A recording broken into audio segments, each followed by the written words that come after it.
Las normas de citación Vancouver son un formato para referenciar y citar en ciencias de la salud. Es utilizado por cualquier disciplina que pertenezca a ciencias de la salud, ya sea nutrición, terapias, enfermería, medicina o cualquier otro que pertenezca a esta área. Es importante tener ciertas consideraciones cuando vamos a hacer o a utilizar el modo de citación Vancouver. La primera es que tengo que utilizar documentos con respaldo científico académico, es decir, libros, artículos científicos o documentos de carácter institucional que tengan suficiente evidencia científica. También tengo que tener en cuenta que no puedo citar comunicaciones personales, es decir, no puedo citar resúmenes, la clase de un docente, la ponencia de un profesional, un correo electrónico o cualquier otro de estos formatos no puedo utilizarlos. Y también tenemos que tener presente que en Costa Rica el plagio es penado y está descrito a través de la ley número 6683, que es la ley sobre derechos de autor y derechos conexos. Entonces es importante que si yo reconozco plagio en un documento o yo cometo plagio en un documento, me pueden penar, me pueden quitar incluso mi licencia para poder ejercer la carrera en cualquier ámbito profesional. Otra de las consideraciones es que en Vancouver se utilizan superíndices, que son números arábigos y consecutivos que se colocan sobre la última palabra de la cita que yo haya utilizado, que lo vamos a ver más adelante. Y que el uso de citas se puede hacer de tres maneras diferentes: citas directas, que son grandes, es decir, superior a 40 palabras, o citas directas menores a 40 palabras. Esto básicamente es cuando yo voy, copio y pego un texto de un documento científico y lo coloco en mi trabajo. Es un copia y un pegue literal. Y la cita indirecta, también llamado paráfrasis, es lo que yo como profesional escribo diferente, pero basado en lo que el autor original dijo. Yo no puedo basarlo en mi interpretación. Tengo que decir lo que el autor dijo y puedo modificar el tipo de redacción o cómo se describió lo que él hizo para una mejor secuencia lógica en mi trabajo, pero no puedo salirme de su idea original. Es lo que dice abajo, que el parafraseo permite cambiar palabras, pero no la idea original del autor que lo está escribiendo inicialmente. Entrando un poco en las citas, como les mencioné anteriormente, la cita directa, que es grande, que es mayor a 40 palabras, se pone más o menos así, o se vería más o menos así. Si recuerdan, les mencioné que se utilizaban superíndices. Son estos números que están aquí al final. Como pueden ver, no están en la misma línea de la palabra, están arribita. Entonces, eso es importante considerarlo. Entonces, ¿cómo se coloca una cita directa? Es decir, un copia y un pegue grande, mayor a 40 palabras. Desde él hasta que, 2 puntos, es el texto que viene en el trabajo que yo esté haciendo. Un ensayo, una tesis o cualquier documento que esté realizando, ese es el texto que se ha venido escribiendo. En el momento en el que yo voy a copiar y pegar mi cita, entonces Vancouver dice que tengo que pasarme a un párrafo nuevo, es decir, no puedo continuar en este renglón. Voy a un párrafo nuevo con sangría, pero en toda la cita que yo copié y pegué. Como pueden ver, todo el texto está orientado hacia la derecha. Sin comillas, vean que no hay comillas ni al inicio ni al final, y con el superíndice al final del párrafo. Es bastante sencilla, pero se suele confundir, ya que la cita directa, es decir, también el copia y el pegue, pero menor a 40 palabras, se coloca un poco diferente. Vancouver dice que la cita directa pequeña, menor a 40 palabras, se coloca dentro del texto. ¿De cuál texto? Del que yo voy escribiendo. Mi tesis, mi ensayo, mi artículo, cualquier cosa que yo esté escribiendo en formato Vancouver, entonces va dentro de ese mismo texto, sin pasarme a un párrafo nuevo, sin colocarle una sangría en todo el texto, sino que va ahí dentro del mismo texto y que se identifica por comillas. Entonces aquí sí tengo que colocar comillas. Como pueden observar, desde la inflamación hasta en la mañana hay comillas, lo que quiere decir que desde la inflamación hasta en la mañana se copió y se pegó tal cual del documento original. Y el superíndice, que es muy importante considerar que va después de la comilla y antes del signo de puntuación, queda en el medio. Y por otra parte, la paráfrasis, que es la más sencilla de aplicar, ya que se coloca dentro del mismo texto que se va redactando, sin comillas y sin sangría en todo el párrafo. Es como si lo hubiéramos escrito nosotros. La única diferencia o lo que lo hace diferente para que yo sepa que no lo hizo el autor que está escribiendo ese documento es el superíndice, como pueden ver acá. Se utiliza sangría, sí, pero en el primer renglón. En la demás no se coloca como en la primera que observamos. Y es importante comparar con el texto original para verificar que no nos estamos saliendo de la idea original que el profesional inicial quiso dar a entender. Ahora bien, la citación de autores es diferente en Vancouver, ya sea si lo estoy aplicando en las referencias o lo estoy haciendo dentro del texto. Esta diapositiva que está proyectada es la forma en la que Vancouver establece que se deben citar los autores en las referencias bibliográficas. Una referencia bibliográfica es el formato completo de citación que se coloca al final de cualquier documento, la bibliografía, el formato completo. Y la cita es, como vimos antes, como yo escribí algo dentro de mi texto. Entonces es diferente citar referencia. Entonces, esta diapositiva aplica para las referencias bibliográficas, es decir, el formato completo, grande, que va al final de mi documento con el título de bibliografía o referencias bibliográficas. Entonces, Vancouver dice lo siguiente: cuando el documento original que yo estoy citando lo escribió un único autor, debo colocar los dos apellidos de este autor y la inicial de su nombre. Yo nunca en Vancouver voy a utilizar los nombres de pila de los autores. Nunca, a no ser de que Vancouver actualice y lance una nueva recomendación. Pero hasta el día de hoy, la última actualización es que nunca se va a utilizar en Vancouver nombres de pila.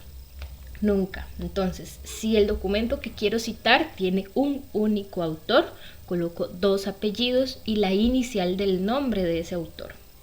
Si el documento que quiero citar tiene de 2 a 6 autores, coloco un único apellido y la inicial. Es importante considerar que si en el documento original vienen los apellidos del autor separados por un guión, significa que sí o sí tengo que poner los dos. Pero si no viniera, puedo hacer, o Vancouver más bien dice que tengo que colocar un apellido nada más y la inicial del nombre.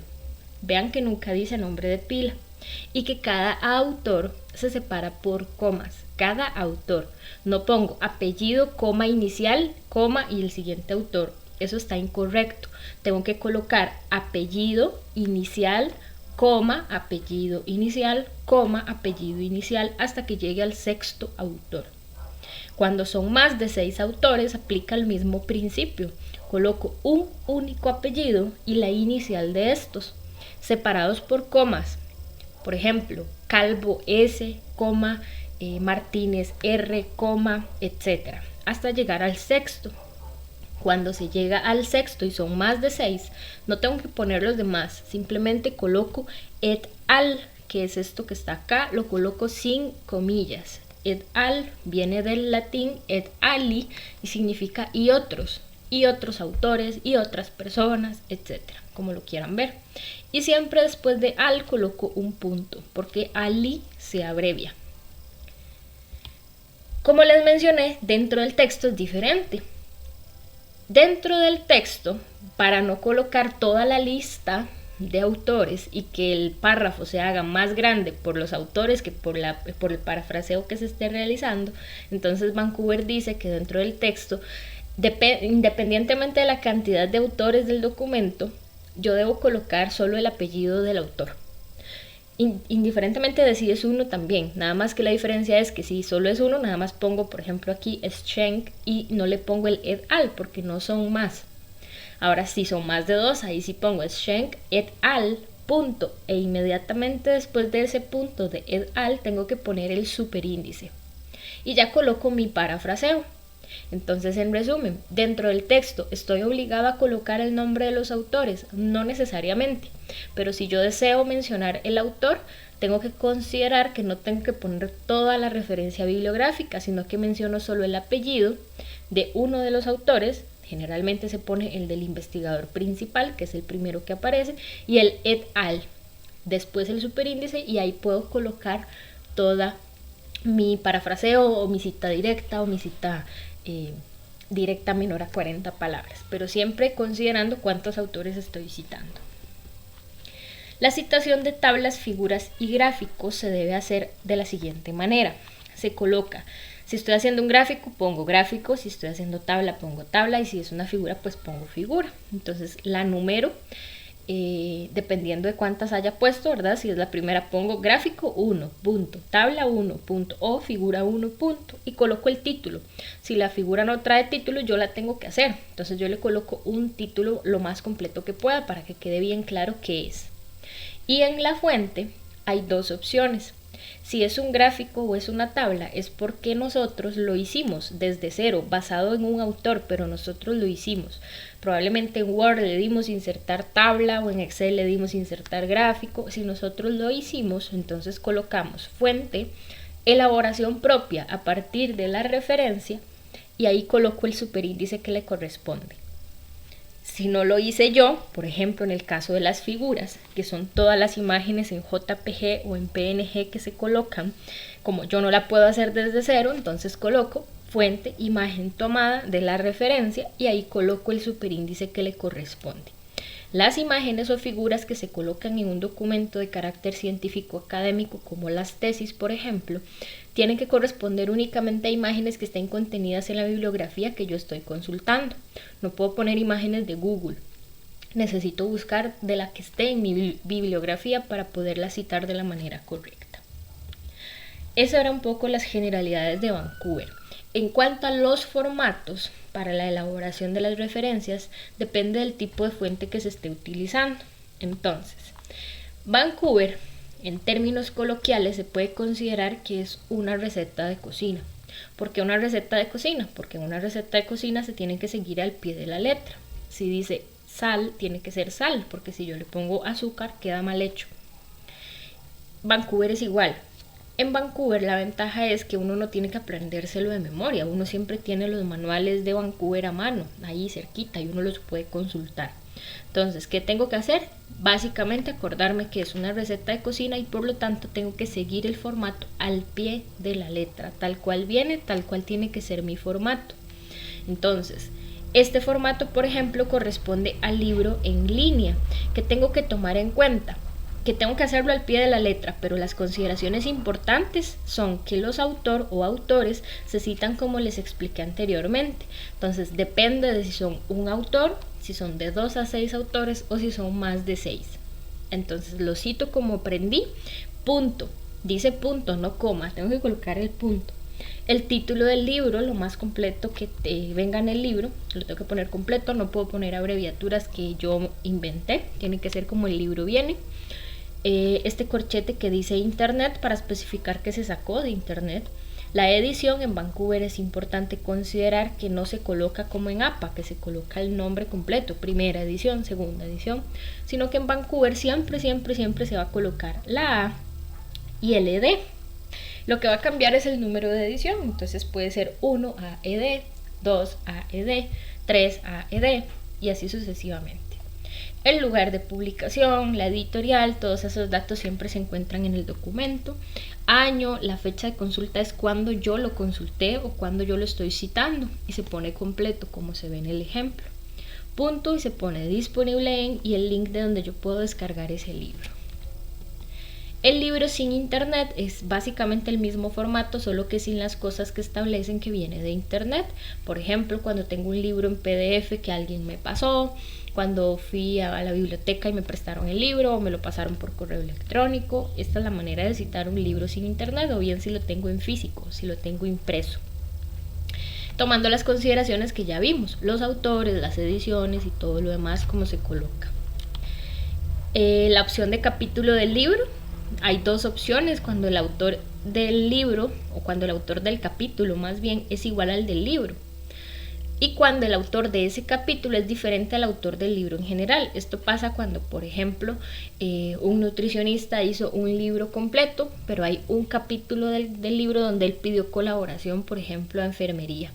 Entonces ese capítulo específico que yo cité pues no es del mismo autor del libro, pese a que el libro es de esa persona. Entonces esta es la forma de citarlo correctamente. si solo estoy citando ese capítulo, ¿verdad? Si estoy utilizando más de un capítulo, entonces tengo que citarlo como los formatos anteriores. Mejor cito el libro completo. Y tomando las mismas consideraciones, cómo se citan los autores, cómo se cita la edición, etc. Los artículos de revista, básicamente lo mismo, es una receta de cocina que se sigue al pie de la letra. ¿Cuáles consideraciones se tienen que tomar aquí? Primero, lo de siempre, cómo se citan los autores. Depende de cuántos sean, 1, de 2 a 6 o más de 6. El título del artículo tal cual viene en el artículo científico. Y esto es muy importante. Mi receta de cocina dice abreviatura del nombre de la revista. No dice solo nombre de la revista, por lo tanto tengo que buscar la abreviatura. Y no es la abreviatura que a mí se me ocurre, es la abreviatura oficial de la revista. ¿Cómo lo sé? La mayoría de las revistas tienen la abreviatura en la parte superior o en el pie de página. Hay muy pocas que no lo traen. ¿Cómo entonces averiguo la abreviatura? Hay unas ISO, las normas ISO, no sé si alguna vez han escuchado, por ejemplo, las normas ISO 9001, ISO 9000, etc. Hay una ISO que se llama ISO 004, o ya les voy a precisar el número de ISO, que básicamente lo que hace es simplificar las abreviaturas de las revistas médicas. Entonces es mucho más sencillo buscar en Google la abreviatura de la revista. Las ISO son ISO 4. ISO 4 es una norma de organización internacional de normalización que pretende unificar las abreviaturas y títulos de publicaciones en serie, por ejemplo las revistas. Entonces la ISO 4 es la que me va a permitir buscar en Google más fácilmente esa revista. Entonces, por ejemplo, Acta Médica Costarricense es la revista. Digamos que la revista no tiene el nombre o la abreviatura. Entonces yo voy a Google y pongo abreviatura Acta Médica Costarricense y coloco ISO 4. Al darle Enter me va a salir la abreviatura oficial de esta revista. Eso es importante considerarlo. Esto en el caso de que no aparezca, en la gran mayoría de artículos sí viene esa abreviatura. Otra consideración importante, en Vancouver el volumen, número de volumen y rango de páginas no llevan ninguna letra, ninguna abreviatura. Se ponen solo los números, como se puede observar en el ejemplo. Lo que está afuera del paréntesis es el volumen, lo que está dentro el número de volumen y lo que está en un rango es el rango de páginas, pero no van abreviaturas. No va, por ejemplo, vol para decir que es volumen, o pax de páginas, o el signo de numeral para decir que es el número. No se coloca nada de eso, se coloca únicamente la serie de números como se ve en el ejemplo. En los artículos en línea aplica exactamente lo mismo, con la diferencia de que tengo que colocar el internet, cuando lo consulté, y al final se tiene que colocar ya sea el URL, el link, pero si es muy grande se puede poner el DOI del artículo. Los DOIs son, como por decirlo de alguna manera, el número de cédula de los artículos. Todos tienen un DOI diferente. Entonces nada más coloco el DOI. Donde lo encuentro, los artículos traen el DOI. Si no lo traen porque es muy viejito o porque por X o Y razón no lo tiene, nada más coloco el URL. El autor institucional es básicamente todas las instituciones de carácter científico académico que tengan buen respaldo y yo esté utilizando un libro o un documento que ellos hicieron. Por ejemplo, la Caja, el Ministerio de Salud o cualquier otra institución de este tipo. Entonces se coloca como está ahí. Se parece mucho al formato del libro y tengo que tomar la consideración de que la edición se pone igual que en el libro. Se pone solo el número de edición A y ED. El lugar, editorial y año, todo eso siempre viene en el documento. Las tesis se citan así, tomando en cuenta la misma consideración de los autores, de cómo se citan. Y entre corchetes cuadrados tengo que colocar tesis de, colocar el grado académico, pero también colocar la rama de la que se está graduando esa persona. Entonces se pone tesis de licenciatura en farmacia, tesis de licenciatura en terapia respiratoria, tesis de licenciatura en terapia del lenguaje, etc. Tesis de licenciatura en medicina. Siempre se pone la disciplina. El sitio web principal se cita así como está ahí.